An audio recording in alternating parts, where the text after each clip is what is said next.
Alright, oliku Baba TV program Ganga Muka tuli olwali n'omugeni w'endawulo Dr. Jim Spire Ssentongo. Some people pronounce the name as Spire. Spire. Spire. Yeah. Where do you get the name? Because we have Spire in Jinja. There's a Spire whole road called Spire Road and another one called Spire Primary School. I don't know whether it's related to that, but I get it from my dad. My dad was Spire, Joseph Spire Mutawonga. Joseph. So it was his middle name. Spire Mutawonga. Yeah. A little bit about yourself. Who was Mutawonga? Mutawonga was a civil servant. For a number of years he worked with government, first in the Ministry of, was it Fisheries, and he worked in a number of ministries as a permanent secretary. Even during the time he started in 1972, up to the time of his death, he was a civil servant. At the time of his death, he was working in Masaka as at that time we used to call them DC.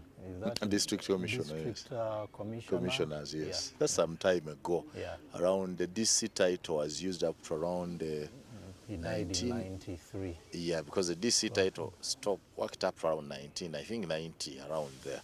Yeah. By the time he died in 93, it was still used. The title was still a district commissioner. So where is that place you're talking about? What is the place you called home? Masaka. Masaka, but the village itself is called Butozi. Now it's Chotera, on the borders of Masaka and Chotera. Okay. So part of our home is in Masaka, part of it is in Chotera. Is that where you are raised, or you were born in Masaka but raised in Kampala? I actually wasn't born in Masaka. I was born in Kampala, Zambia Hospital.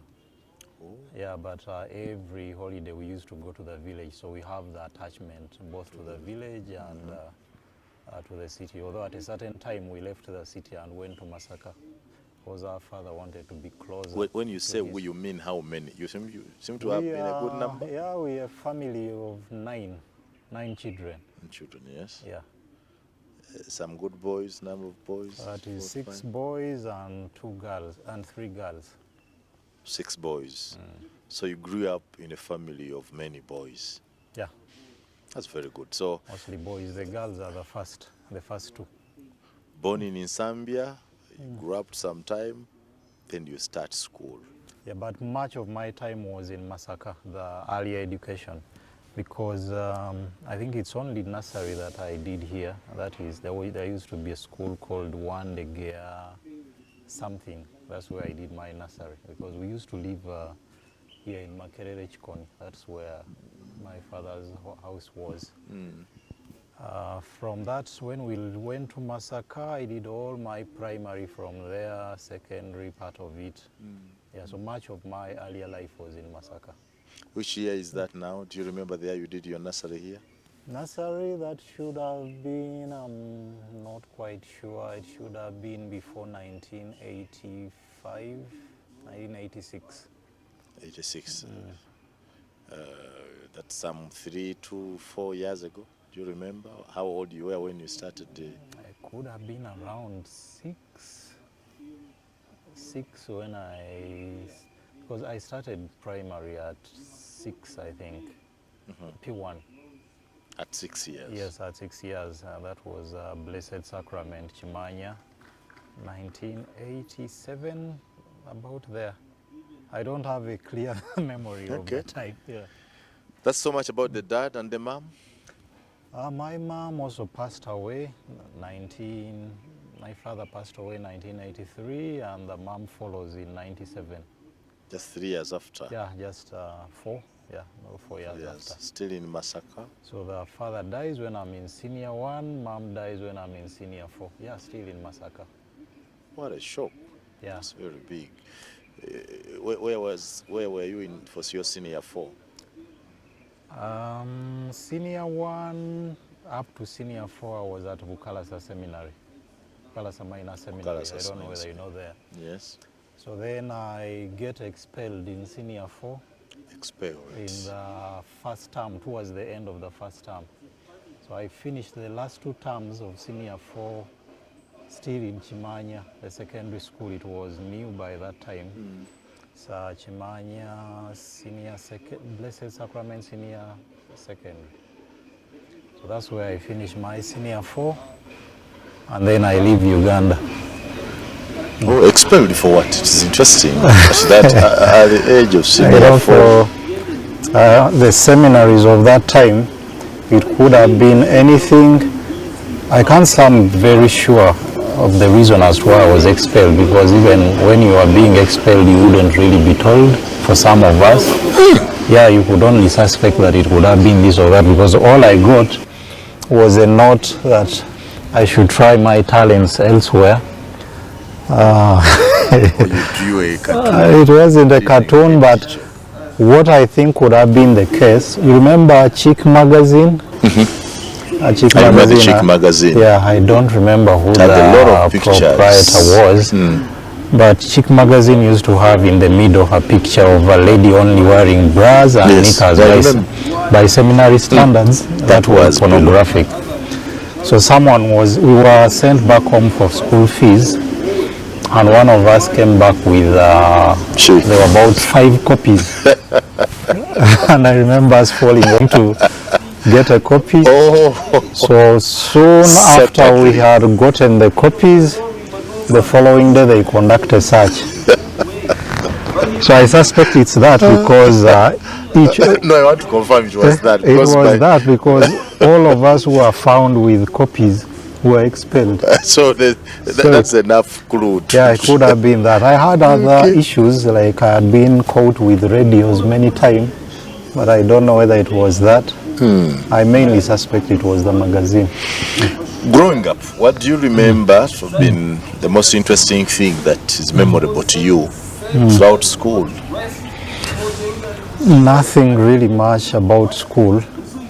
The irony is that while I'm in education and I continued long after still in school, I wasn't really a fan of school. I never looked forward to school at any particular point. Actually, up to now, when I see children going to school, I sympathize with them.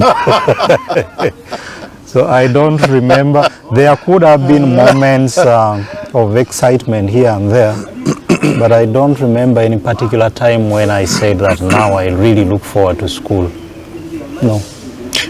Still in school, while in school, what is that game you used to play and enjoy? Football, soccer?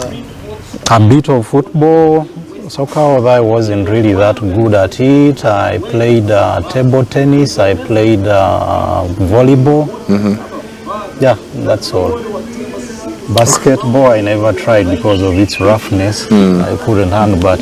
You call it rough? That's what makes it interesting. The good thing in seminaries is that they expected at least every person to have a sport, at least to try. That's good.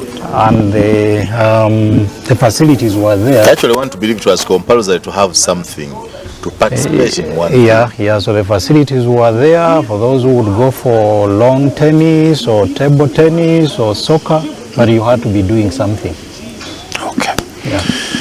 We now get out of O level and get into A level. A level, so when I was expelled from the seminary, initially joining the seminary was mostly my mother's dream. My mother wanted one of us at least to make it to priesthood. It was such a prestigious thing then. I don't know whether it was... Why did you say then? Yeah, well, even now, let me correct that. But I think it has changed a bit now, but still it is. It is. Especially if you look at it as a vocation.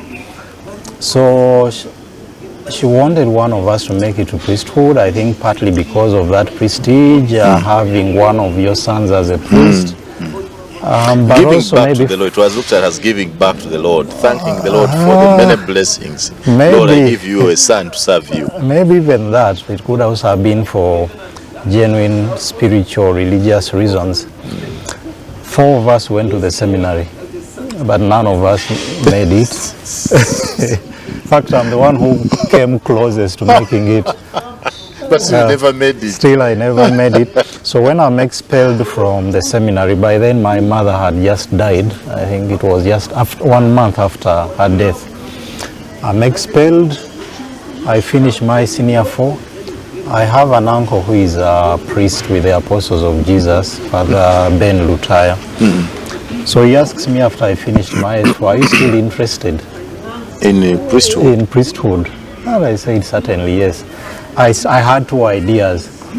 I had some interest in the priesthood, but I also wanted to prove the other seminary wrong. That although you expelled me, I'll still make it. Find times and make it. In fact, I wanted to go back to that seminary as a priest. They're still waiting for you. They're still waiting for you. I wanted to go back, if not to the seminary, at least to the priest who had expelled me, the one who was a rector at the time. So I tell my uncle I'm willing to continue. And at that time he was working in Tanzania, being a missionary. So he connects me to the seminary, Uru Seminary in Tanzania. That's where I did my senior 5 and 4. Unfortunately, by the time I was joining, he was leaving, he was transferred. So I was the only Ugandan in the seminary. Oh. Yeah, and I had to learn Swahili and all that. So I finished my A-level from there and joined the major seminary in Nairobi. So the major seminary of Apostles of Jesus is, it was in Nairobi. So is the uncle who takes to Kenya? No, he took me to Tanzania. Tanzania, okay. But usually if you want to continue after A-level, you join the major seminary. And each congregation or diocesan seminary would have its own major seminary. Okay. Or if they don't, they can send you to another community. So I joined the one of Apostles of Jesus, which was in Nairobi. So that's where I studied philosophy. If you're training to become a priest, you have first train in philosophy, then later theology. So I studied philosophy, reaching the 3rd year of philosophy. Now where? You are studying philosophy in Nairobi still? In a major seminary. Okay. So reaching the 3rd year, I start asking myself, actually towards the end of the 2nd year, I start asking myself, but is this what I really want to be? Do I just want to prove the other priests wrong, the ones who expelled me? Do I want to make mine? Even at that time, you still remembered those priests. Oh, and I what they still had did. done. I still and did. You still had Even up to now, I remember. You still wanted to prove them. You know, it's painful when you're expelled for a very clear reason. Well, I'm not saying I should be the one to determine the reasons, but when sometimes you can be satisfied with the reason and you say, well... Yeah, there's a time that the heart is that really, even if it were you, you would have done this. But then the other thing was that I felt that it was not really empathetic, is it empathetic or considerate, not humane. I had just lost my mother. A month after. And they were aware, because they even came for burial when I lost my mother. It's what came to my mind. They came for burial, really... even other seminarians, they came on the school track. But 1 month later, well knowing I had lost the dad in senior 1, I've just lost the mother, she's the one who was left. I'm not saying I should have stayed on sympathy grounds if I did not. No, you would have. They would have talked to you in one way or the other. So I just felt that, no, well, given that offense, maybe they would have left me to finish either senior 4 or to finish that term, because it was in the middle of the term. But you're expelling me in the middle of the term, I have to look for a school, I have to look for fees even to finish that particular term. There is no one to pay. We had actually been left almost destitute, a family of 9. So it's for those reasons that it was still painful. That's what made the education then a serious subject. And that's what made discipline and morality at that time a serious subject. And I can tell you that the Catholic Church has been very strict with that, that for them, for as long as it's a case of indiscipline, there is no compromise. Yeah, and it has kept them going because of that tradition. Yeah, sure. Actually, looking back, I understand their side as well a bit, although it was still excessive. So, going back to Imagine an upcoming priest admiring a girl in the middle of a magazine with a bra and in the middle. Yeah, and in fact, it must have been difficult for them because I wasn't alone. Maybe I would have been spared if I was alone, but it was a number of us. That's it. So they couldn't expel others. That you go with them. We now get to philosophy. So I'm asking myself, do I just want to prove those people wrong? Do I just want to make my mother happy wherever she is, that finally I made it to priesthood? Or is it really my calling? You know, at times we would be in church. First of all, I would dodge mass. Sometimes we had to attend mass every day. Sometimes I would dodge the entire week. From Monday up to Sunday, I even dodge. Very interesting. I even dodge the Sunday mass. So I asked myself, what kind of priest am I going to be? A priest who would be, maybe the Christians are there waiting in church.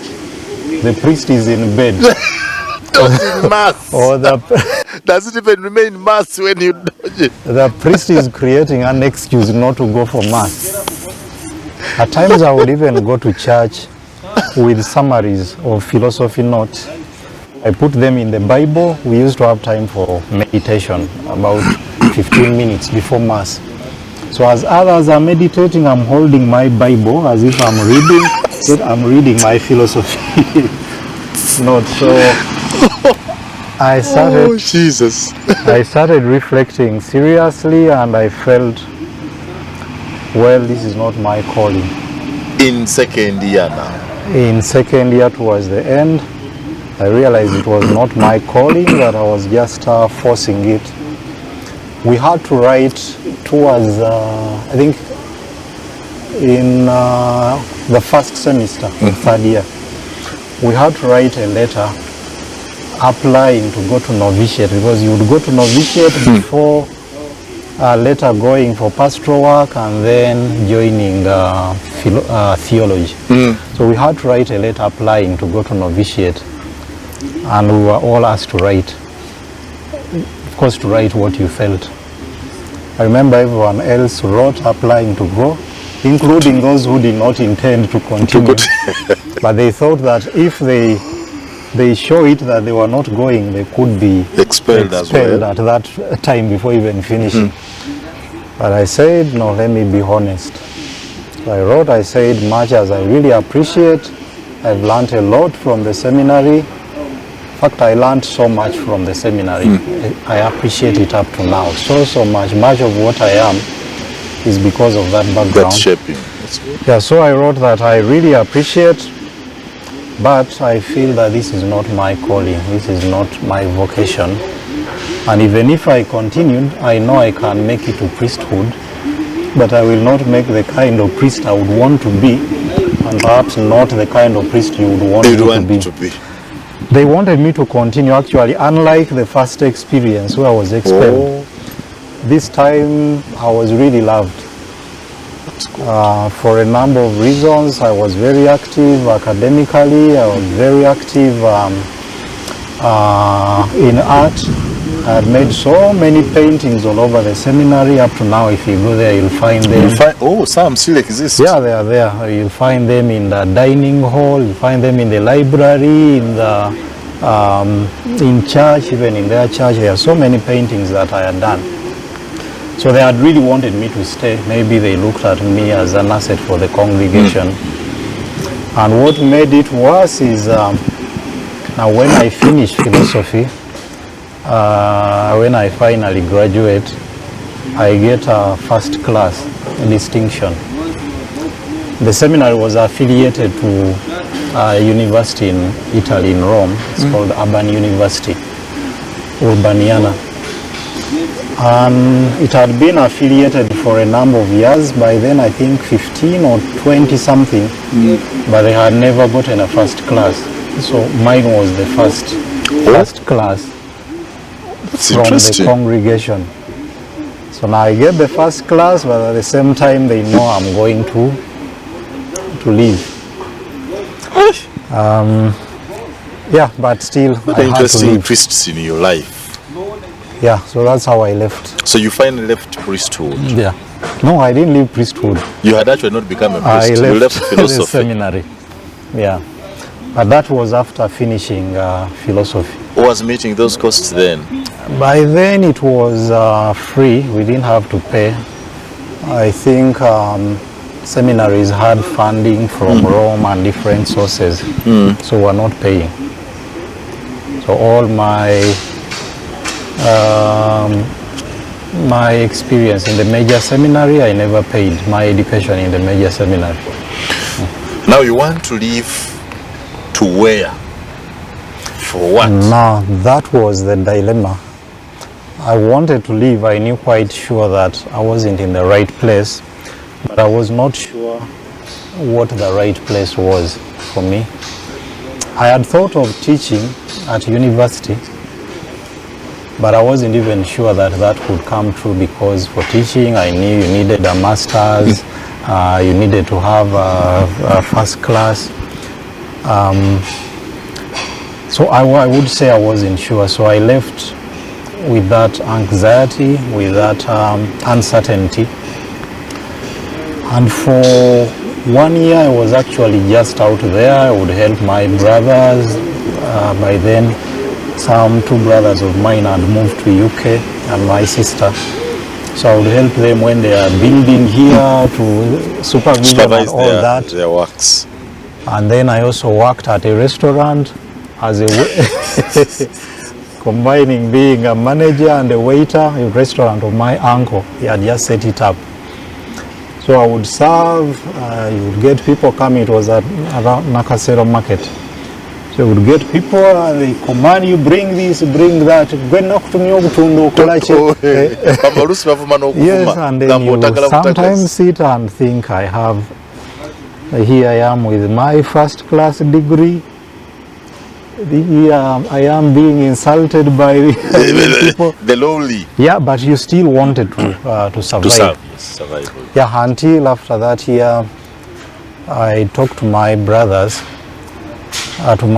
and sisters that I wanted to go back to school. So I came to Makerere for masters in ethics and public management, which I finished in 2 years. And actually, just as I was finishing, there was an advert by Nkozi, Uganda Matters University. Because, yes. They were looking for lecturers and assistant lecturers. Although I was finishing my masters, I was not sure whether to apply for lecturer or assistant. For lecturer, they had asked for a master's, which you are not completing. But I asked myself, I had finished. Okay. It was only, I just hadn't graduated. I asked myself, what if there are people with masters and with teaching experience? That will put me at a disadvantage. So I applied for the lower assistant lecturer. Assistant lecturer, and I was accepted. That becomes my first formal job.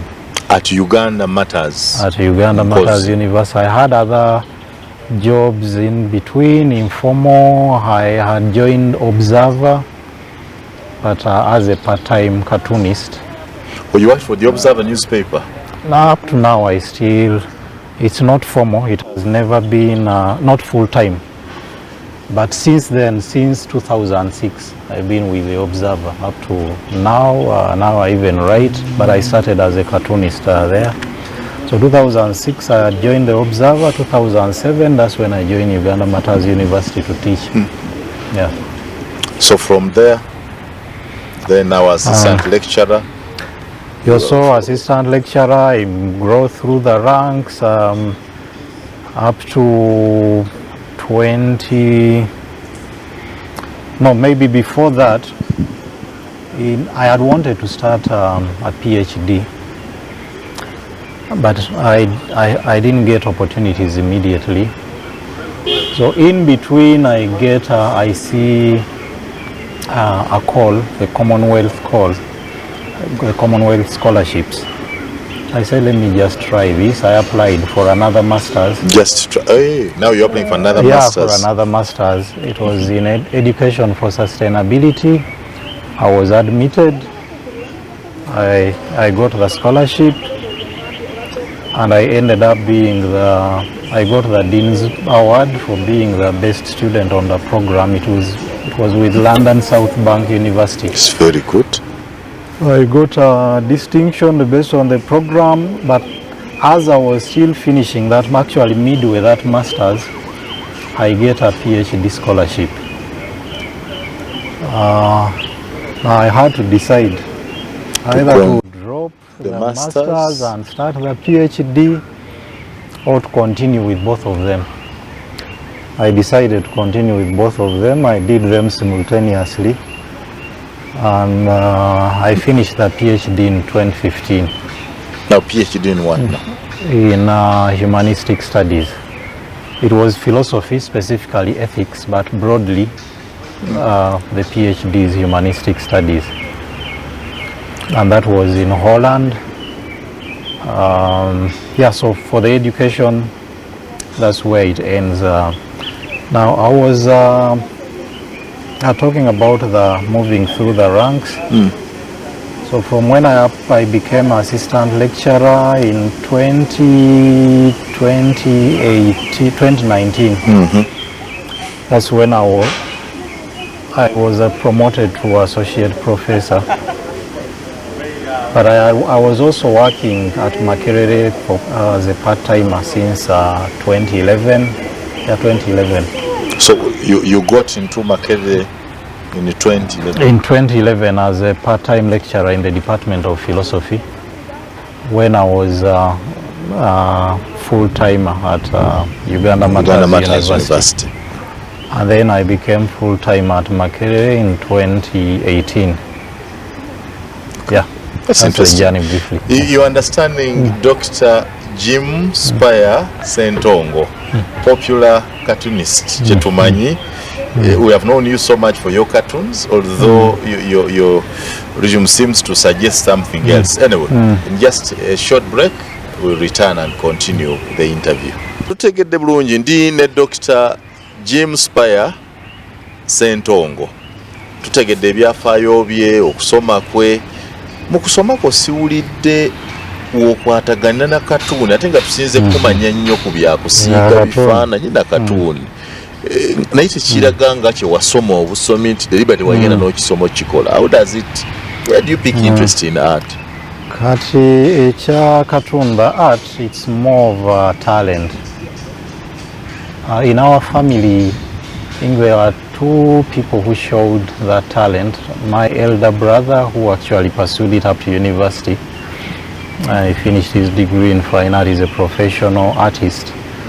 But for me, I never really got a chance to study art, except now the other two terms I told you about in senior 4. At Bukalasa, they were not teaching art. I remember there is a priest, a very famous musician, Father Namkangula, who after identifying my talent, he actually paid a teacher using his own money to come and teach me. He was teaching only two of us, me and some other seminarian. Is now a priest, Father Semfuma. Imagine. So he got a teacher for us, but the teacher only came for one term. So I would say that for all the 4 years at Bukalasa, maybe you 3.5, I didn't really study art. So when I leave Bukalasa, when I'm expelled, and I join this secular school, Chimanya, I find them teaching art. But I was also in a dilemma that I had 8 subjects. Already? While at Bukalasa. Only 8. And that was the minimum. But the 8 included Latin. Leaving Bukalasa meant that I had to drop Latin. So the dilemma was I had to find another subject at S4. So I knew that it had to be fine art because it's something that I felt I could do. So that's when I studied art for 2 terms. I remember when I joined, we went for the first class of fine art. The teacher came in and looked around, he saw some new faces. And he said, I see some new faces here, I don't know what you're doing in this class. You cannot join fine art in senior 4. But anyway, I'm going to give you an assignment. whoever doesn't seem to be fit or worthy of being in my class will advise you to. Yes, you'll have to find another subject. So I remember it was the assignment was drawing a stem of cassava. With the cassava, it had been uprooted. So we started drawing. He also put his paper there and started drawing. All of us, the whole class.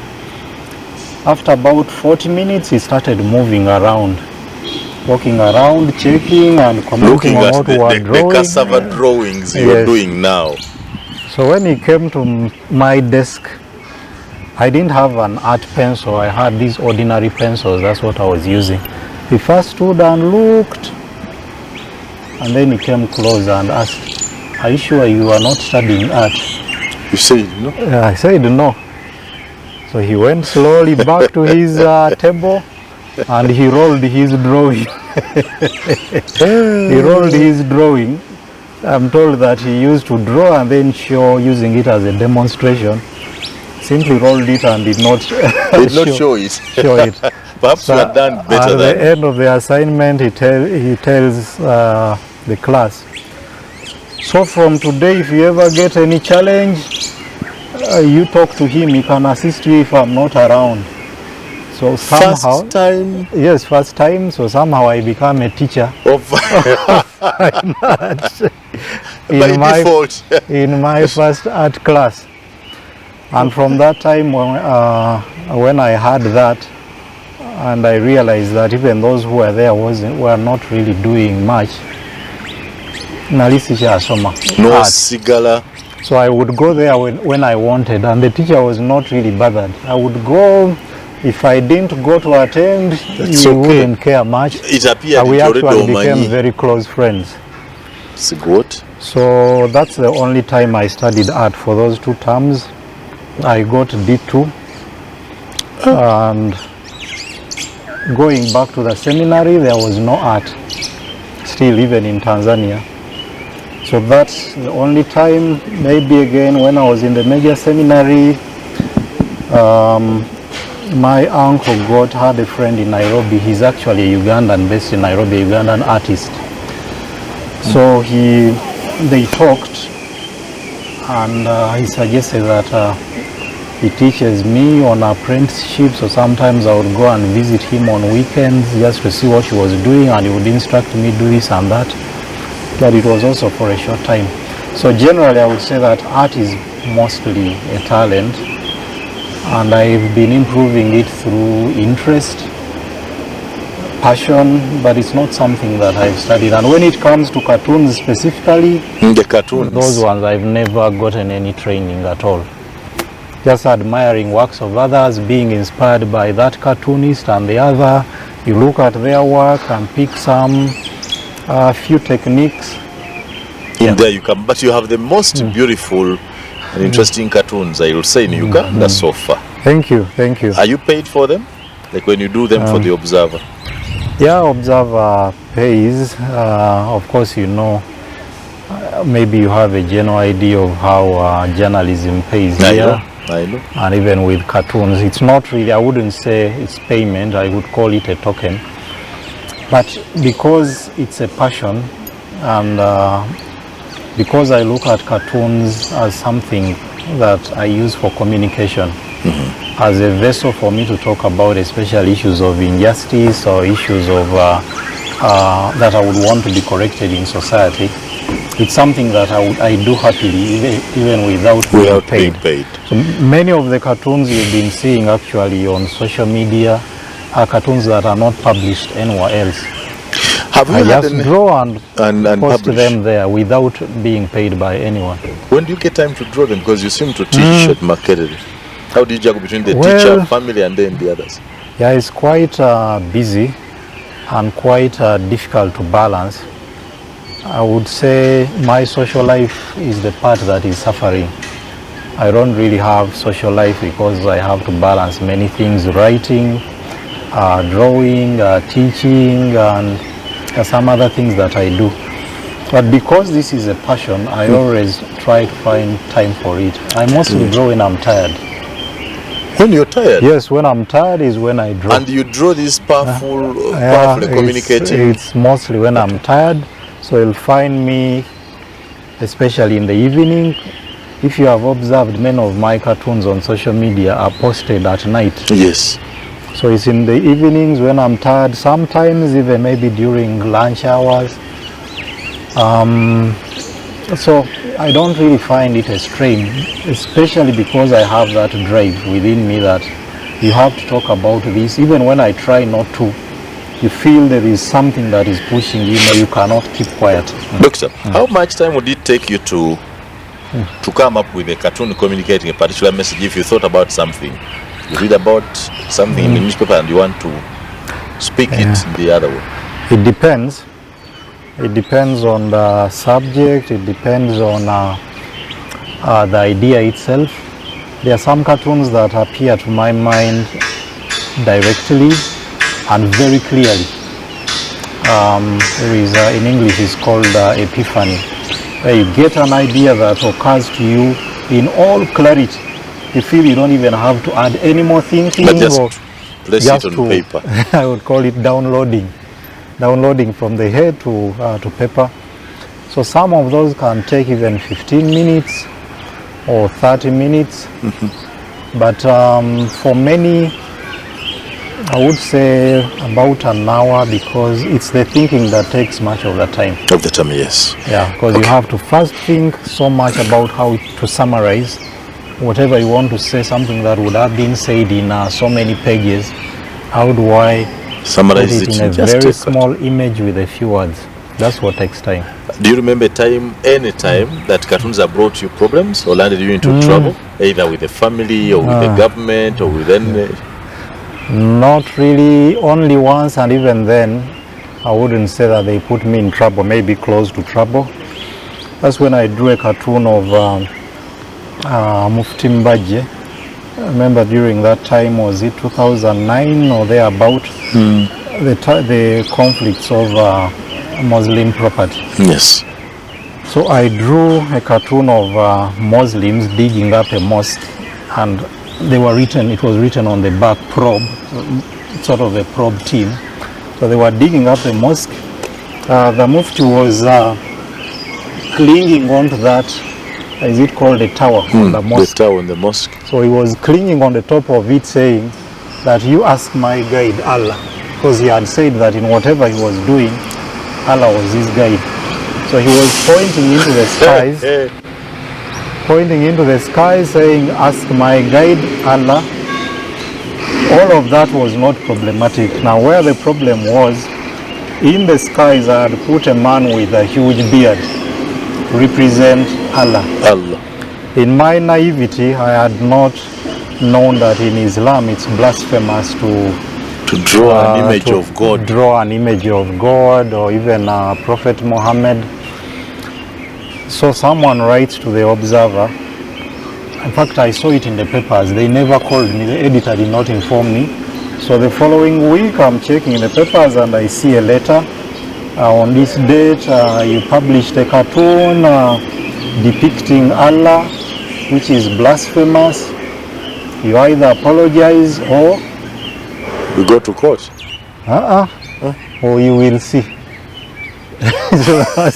You feared to see the Observer feared to see, and so the Observer did not. They didn't even talk to me about it. They just published the letter. So when I saw that, I was a bit scared. Of course, knowing what had happened. By then, we had already had those stories in Denmark and all that. So since then, I have not drawn about Islamic issues again. For a number of reasons, not because when I'm threatened I don't draw about an issue again. There are some issues which even if you threatened me I would continue drawing, but my consideration was, well, if I don't pay taxes my taxes are not managed by Muslims, they are not really accountable to me. If an issue is about Islam, I think it's something that I can ignore. It's different from those issues to do with governance. Dr. Jim Spire Ssentongo, is it true that some of your artworks are motivated by your strong opposition to the regime? Some of them appear critical to... Now, it depends on how one looks at it. Well, here, anytime you criticize or you try to bring to light things that you think are not going well, things that need to be improved, you'll be associated with opposition. Regardless of your position, even if you're a religious leader, an academic, for as long as you keep highlighting critical issues that are not in line, which you think should be better, that's how you would be labeled. So I wouldn't be surprised anyone saying that I belong to the opposition. If by opposition they forget mean, surprise, but will you be bothered? I'm not even really bothered. I'm not bothered because first of all, it shouldn't be wrong as such to belong to the opposition. But if by opposition they mean belonging to any party, of course I don't belong to any party.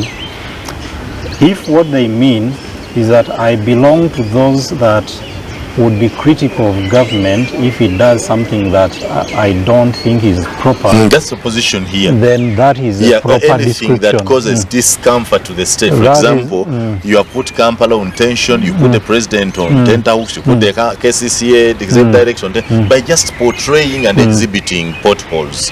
What was the motivation? You see the trouble you have caused in the city. Well, not really trouble. Now, the difference you would find between me and maybe what you would call opposition, and not really even a big difference, is that within the mainstream opposition, maybe there would be also those who push for the sake of pushing. Let us make them uncomfortable. I'm not the kind that would push simply for the sake of making them uncomfortable. But if I think what they are doing is not right, I'll make them uncomfortable. Now let's take the example of what you just talked about, The potholes pothole exhibition. This is an issue about which many Ugandans have been uncomfortable, especially those that reside around Kampala. If you move around Kampala, as a Ugandan, I don't think that's the picture that you would want to identify with. Not at all. So if it makes you uncomfortable, and a person comes up to say that, look, we need to do something about these potholes, not just for the inconvenience, but also the image. This is the capital city. What does it, how does it represent us to outsiders when they come to visit? And this is the face of the country. This is the first place of check when it looks like this. So at so many levels, it was not. But right. why should that It was bother not you? You are nobody here. You are not a leader. You are not the mayor. You are not a minister. You are not a president. Why should that bother you? It should bother any Ugandan. It should bother any taxpayer. As a Ugandan, as a citizen, I'm in some sort of a contract with government. That contract involves the two parties, me and government. What it involves is that I will play my part as a citizen. I will pay taxes. Every month, pay as you earn is deducted from my salary, and it's quite huge. I pay taxes through the things that I buy, so many indirect taxes, and others pay VAT, and so many. Now, if I'm playing my part of the contract, why should it be wrong for me to ask the other party also to play their part? I do not pay taxes for its own sake. I pay taxes in order to get services in return. But if I pay taxes, the roads are impassable. I have to keep repairing my cars. My car, I have to face all this discomfort. I have to be associated with that as my city. But the order here that you speak through leaders, you have talked to the council representing Makerere University where you teach, then he goes to KCC and tables the matter, then you would escalate to a member of parliament and be done. But you took it yourself. No, all those are choices. Some can speak through their leaders if they feel they cannot speak. Others, if you feel you have the voice and you can be heard, even if you don't have the voice but you want to speak, it is still a legitimate exercise. So I spoke as a person who is affected, but also as a person who feels that there should be accountability from government, from other bodies that are responsible to me. I don't speak because I want to make anyone uncomfortable. Strangely, even the very people that are affected by those potholes every day, including those in government, some of them would come up and say, he wants to tie into the image of government. The image of government, yes. And then he complains in the privacy of his car when he's driving. Maybe for them it's even lighter because we facilitate the fuel, we facilitate the car itself. When it breaks down, it's taxpayers' money. But you would find some of them complaining about the same things privately. So why shouldn't they join the one who is speaking? I think ultimately, when our roads look better, when our hospitals look better, when they can serve us better, I think all of us would be happy. We would even be more patriotic. You would be proud of talking about yourself as a Ugandan. When you're out there, you wouldn't be a laughing stock. You would tell others proudly, I'm a Ugandan. When pictures are moving around, you say, yes, that is Uganda. I hope you are aware that it's a government university. Of course. And you're also aware that you work for government. You work in government. I'm so much aware, and I'm also aware. You're also aware of the threat to your job. I'm aware. So much. You're aware? Yeah, very much aware. And that's where I think the other problem is we have come to think about ourselves as people who are, that government is only doing us a favor. We do not really have a stake, but we simply have to do what they want because we are at their mercy. True, especially you are government employees. Yes.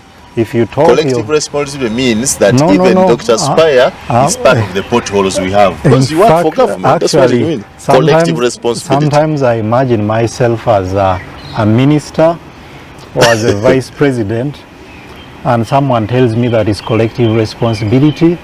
If there was a corruption scandal, I would go and stand before the cameras and I say, I'm not part of this, and I condemn it. Someone should not steal and say that they are stealing on my behalf. Someone should not damage the image of an institution, the image of a country, and then they say you're a public servant, there is collective responsibility.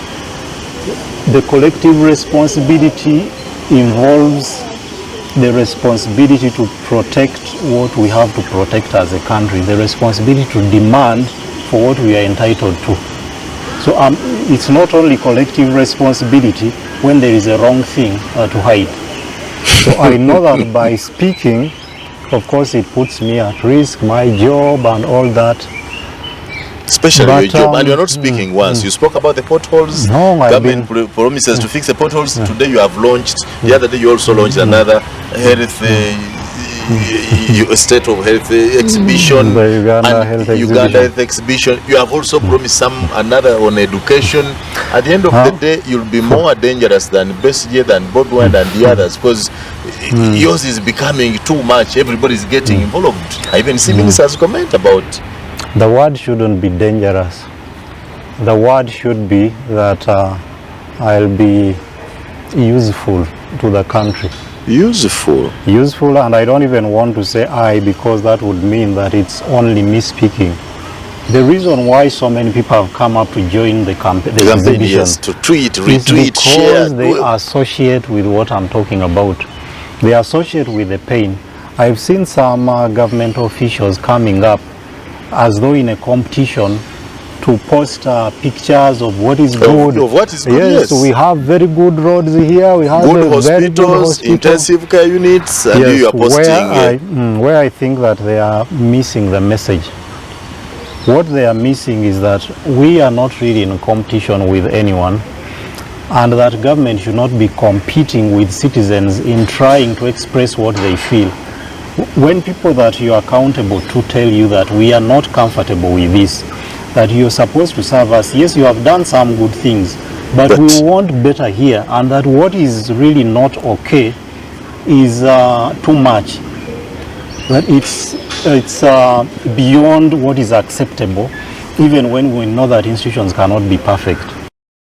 So you cannot respond by simply showing them pictures, yes, especially on the Uganda's health exhibition. You have been challenged. They have shown us good hospitals, yes, good wansi, good theaters, good intensive care units, and you know it appears that you are left in your own movie. No, it's not my movie in the first place. Second, it's not a movie. It's an expression of our feelings as citizens. those who are showing the good, it's good. In fact, when I came up initially, rather at the second phase to announce the health exhibition, I indicated among the things that can be exhibited, exemplary cases, photos, videos of things that people are uncomfortable with, of course adding that we should care about the privacy of patients. So it's not that I was calling only for the negative, but as the saying goes, the tongue always turns to the aching tooth. When you have all the teeth in your mouth okay, your tongue will, so many times it will move to the one that is not okay, because it would want all of them to be okay. So it's only natural that we want things to be better, and we are not saying that, we are not going to say that we are going to make them better by only singing praises. Second, even when we admit that there are some good things, the nice buildings of hospitals, those ones that I've seen, we know that that is just a small part of the story. What we are telling is the bigger part of the story. You notice that many of them are reluctant showing what is inside the hospitals. They are only showing buildings. Are hospital buildings an end in themselves?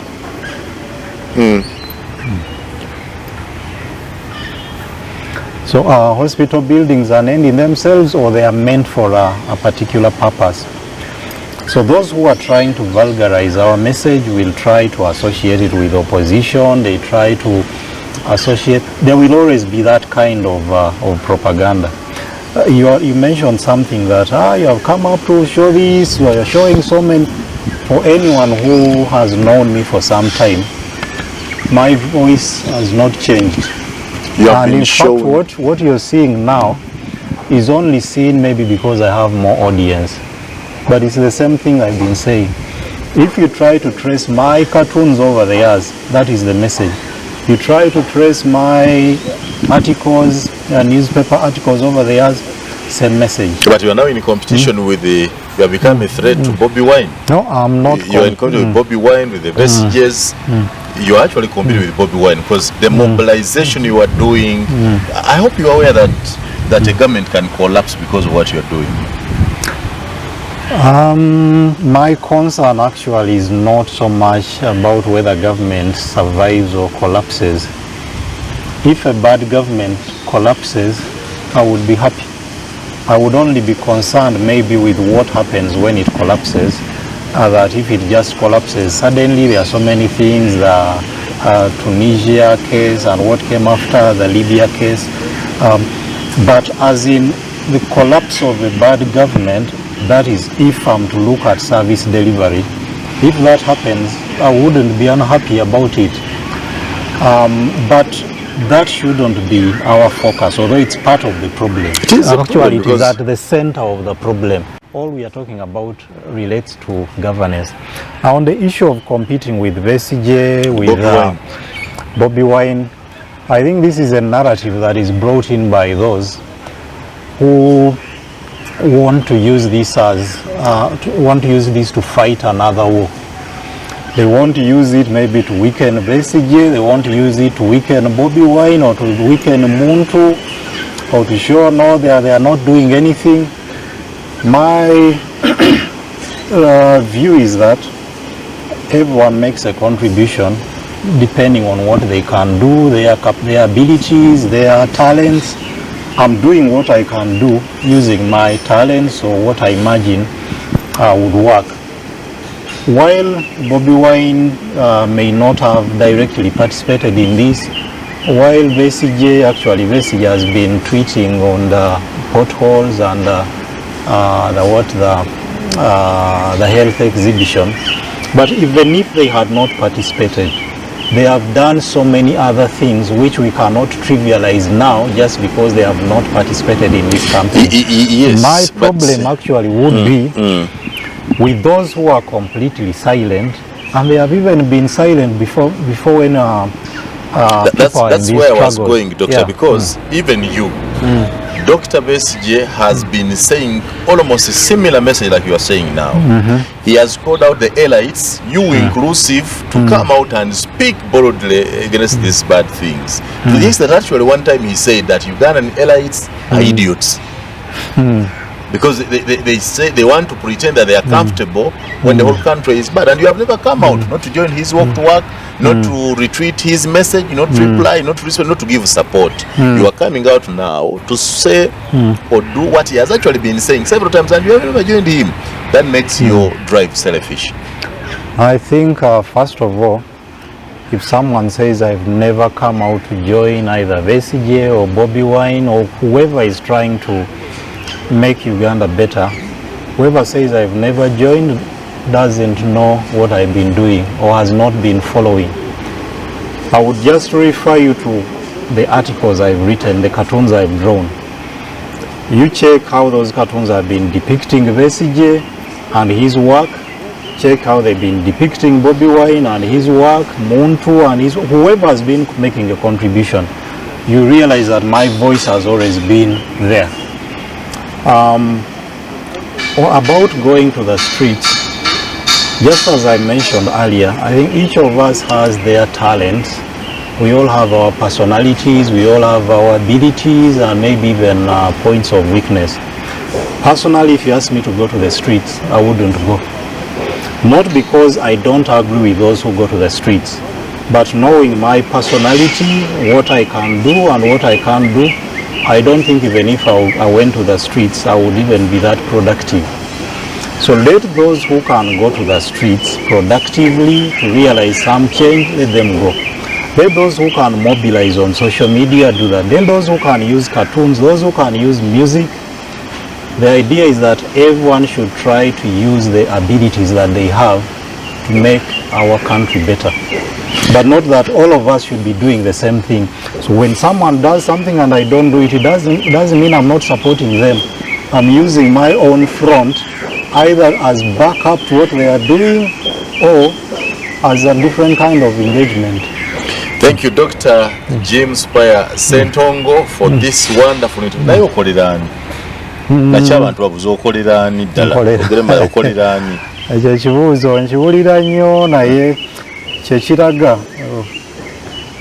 ekisooka nti tufuuse ensi erowooza nti buli muntu alina kyakolera naddala nti buli muntu akolera lubuto lwe.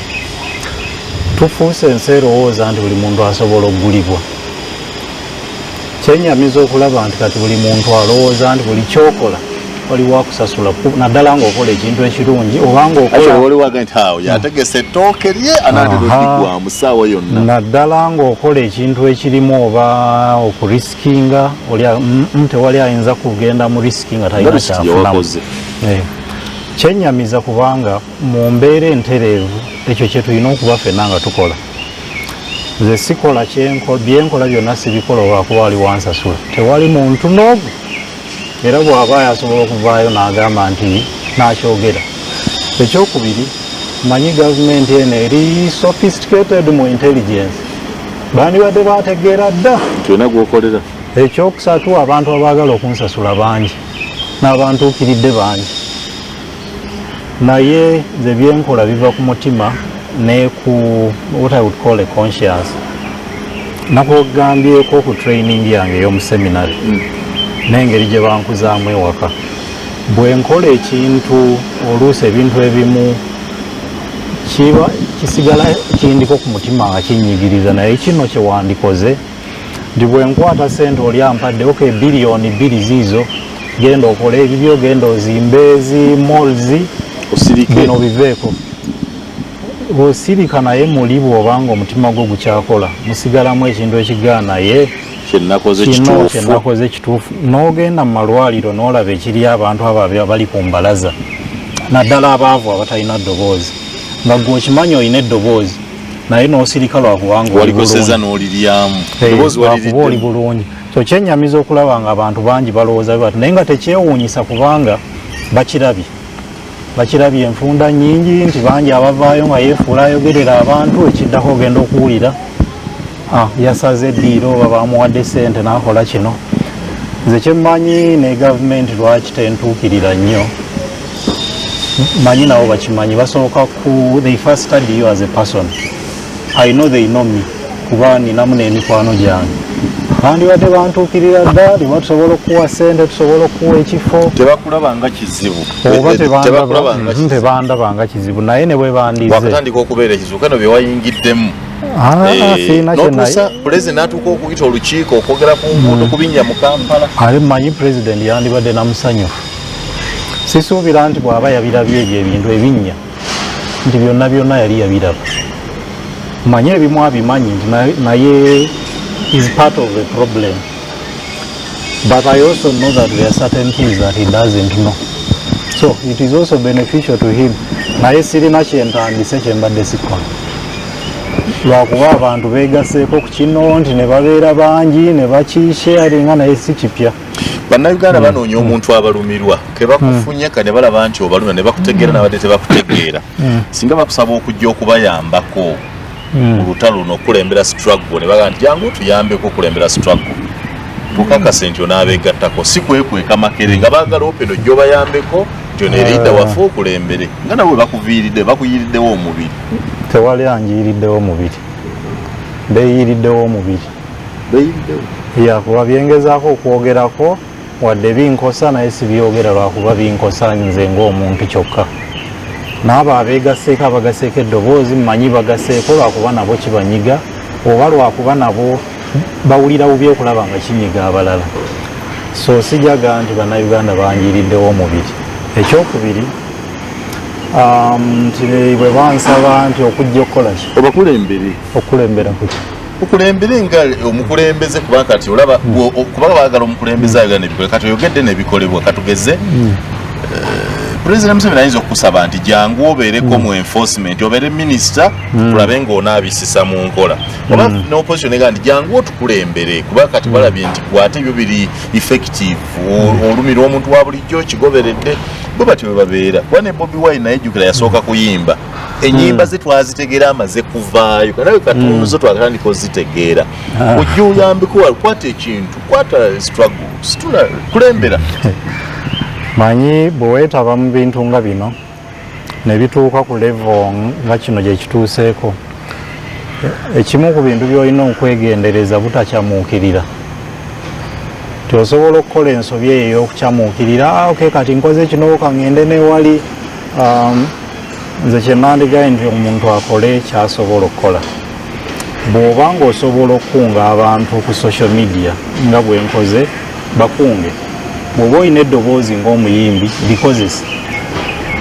Bw'oba osobola okuvaayo ng'omuyimbi n'ogenda ne mu byobufuzi ne weesimbawo vaayo. Nze nga ku bwe neemanyi ne byenjagala okukola ne byemanyi byensobola okukola oba ne byenneegomba okukola ekisooka eky'okwesimba ku byobufuzi tekiriimu mu byenjagala okukola. Manyi oba otya ne bw'ojjawo okutya si kyekimu ku bye nandyagadde okukola. Mpozi ng'ekirowoozo ndikifuneyo mu maaso naye si kyekimu ku bye nandyagadde. Mmanyi nti nsobola okukola byenkola mu bifo ebirala nga nakati kyengezezzaako wadde siri MP siri president lwaki abantu bagoberedde. It's about people trusting you, people knowing that you're rallying behind a cause that they associate with, which you can do as a leader or even outside. Abaine ebitone ebyenjawulo mu kukulembera eyo mu parliament mu wabagende babikozesa. Sisuubira nti as Uganda we have run short of such people. Nga tumaliza lwaki toyogerako ne bekikwatako tugeze ku byensonga z'ebinnya mu Kampala tebasobola kwogerako na executive director kyo muli musajja muyivu osobola omukubira essimu uya minister of health yogerako ne PS yogerako ne minister bakutegeere bulungi so you come so bakutegeera bulungi instead of okukola ku social media. Ekisooka manyi okwogera kubaddewo kungi wakasooka okuwulira abantu aboogera ku binnya mu Kampala wakasooka okuwulira enteeseganya ku binnya wakasooka okuwulira petitions ku binnya oba ku health byonna bibaddewo. Abantu boogedde abatalinze nange njogedde nga mpita mu katuuni njogedde nga mpita mu kuwandiika kati nga bwe bagamba nti okubira omulalu mu kyama omulamu atunula obulungi gw'olaba wotuukira okugenda ku social media, by the time you resort to such means, emirundi egisinga oba ogezezzaako bino ebirala. Ti ekibi oba ekyennyamiza ekirala wetutuuse, gavumenti yaffe n'ebitongole ebisinga biwulira abantu bakubye ekkerere. Eyo si yandibadde embeera entuufu. Bandiwulidde ne mu kuteeseganya oba mu kwogera, omuntu n'atwalayo petition nekiggwa n'aga I petitioned, I know they will respond.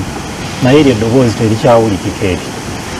Omala kuba kerere n'olaba abantu nga babuguuta n'okubaawo kye bakola, oba omala kuboolesa n'olaga nga ebinnya abantu badde babikuba ebifaananyi, naye nga bangi kuffe tetwandyagadde kukola ebyo. Nze obudde bwentutte nga ndimu ebyo ebintu ebya excuse me, ebyokwolesa ebinnya, ebyokwolesa amalwaliro, nandibadde mbuteeka ku bintu birala, nandibadde empandiika. Nina ebitabo by'empandiika biringa 3 bitudde olwabino. So tetubigendamu lwakuba tunyumirwa. Singa mbadde nyina ekigenderero oba ekyokwesimbawo wandiga nti mbigendamu lwakuba omulimu gw'abanna ogussirwa nsonga. Omuntu ali ewera abadde ayagala okukyalira Kampala ng'abadde tamanya luza Kampala is a great city, wamaze omulaga nti tuli malaalo meereere, entaana z'ebinnya ze walaze, kati olwo ensi yaffe ogitunze bubi. Abadde balowooza nti tulinamu n'akanigguusa, baga bulijjo baggwayo ddaku ebinnya byabadde biswaza. Kati bali tourism egenda kuba affected, basobola kujja kuba ensi wagimazeemu ssupu, tekyalimu keegombesa. Nze ndowooza eyo engeri nkyamu eyo kitunuulira, engeri entuufu yandibadde nti biki ebyanditunze ensi yaffe, biki bye twagala abantu batumanyeeko nga Uganda. Twandyagadde omuntu akyala wano bwaddayo ng'addayo atenda, nga bw'owulira nti abantu bagenda ekigali buli omu addaga ekibuga obuyonjo biki, wadde Rwanda erina ebizibu byayo ebirala, naye nti buli akyala mu kibuga kigali adda ekyo kyanyumya. Wandyagadde ensi yo nga buli agikyalira addayo anyumya, aganya addayo anyumya myala. So abo abagamba nti kino kutta kifaananyi kya ggwanga, bo bennyini be bakitta. Hata ekifaananyi ky'eggwanga yo ye yanditerezeza enguudo n'atazitereeza, hata ekifaananyi ky'eggwanga yo ye yandifudde ku bantu n'akola ku malwaliro n'atagakola, nga n'omulambuzi atya nti bw'ajja wano ne yeesanga mu ddwaliro eryo ayinza okufiirawo.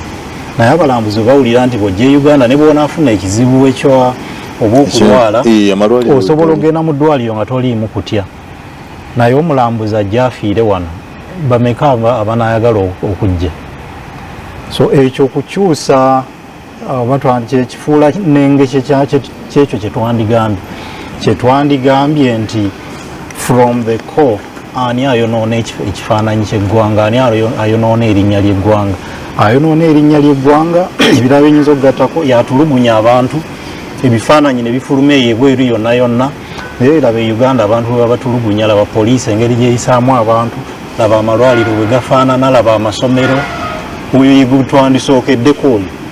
Bwe tumala oyo kangeze nga oba amalwaliro galabikako, ne bwe gaba n'ebizibu, eva tujja kuba n'ebizibu tebiyinza kuggwaawo, amasomero gajja kubaamu ebizibu. Naye kanga bwe tuba tutuuse ku kifaananyi kyowandiga nti kisaamusaamu, omuntu bw'agenda n'ajjayo akantu akabi eri mu ssomero n'atandika okwolesaako, oyo osobola omunenya omugana naye ate abantu bennyini be bajja n'okusooka omunenya. Naye olaba gavumenti egezezzaako nnyo ekola kino ekola kino, naye ate era ojjeeyo kali okwolese buli muntu alowooze nti bwe kityo bwe kiri. Naye wano kyenzijjayo nkijjayo kulaga ki ekifaananyi ekinene ekisinga kye kiri. Tituleme bbi kukuma olw'abagenyi, twandisoose kulowooza ku ffe ffennyini abali mu nsi n'ekyetuyitamu okusinga okweraliikirira abagenyi. Yawale nnyo katumalize bwetyo. Dr. Kwantu bano abasala nigo wandiisaza okusinkana ku ennaku zino yogereko naye. Dr. Kizza Besigye, His Excellency Robert Kyagulanyi, Bobi Wine, General Yoweri Kaguta Museveni, General Muhoozi Kainerugaba, ani kwa wandiisaza okusinkanamuuko ennaku zino oyogeremuuko naye munyumye. Naye nga twogera ku ki? Nga twogera ku ki? Bwe kuba kunyumyamu nabo ng'abantu bonna nandyetaaza obbasinkana. Naye bwe kuba kunyumya nti kyekirala munyumiemu ku bye tusobola okukolera eggwanga. Onyumya ne Dr. Besigye ku mbeera y'eggwanga mweri kubanga gookaaba gaakaaba.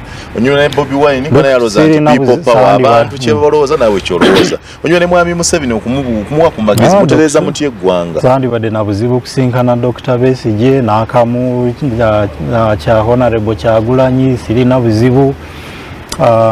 Gondyani Jeno Muhozi kwa yayogera danti Kampala mubi yaganti bwe tujja tusookera ku Kampala Muhozi sandibadde na buzibu n'okusisinkana ne Muhozi naye ekisinziira tusisinkana kuki ate Jeno Museveni kusisinkana kuŋŋamba nti ate mbu joininga omugendo eno mu project gy'empulira MK project ujula mu listo gimanyi MK project ndaba bulabi nga beolesa bye boolesa tsunami.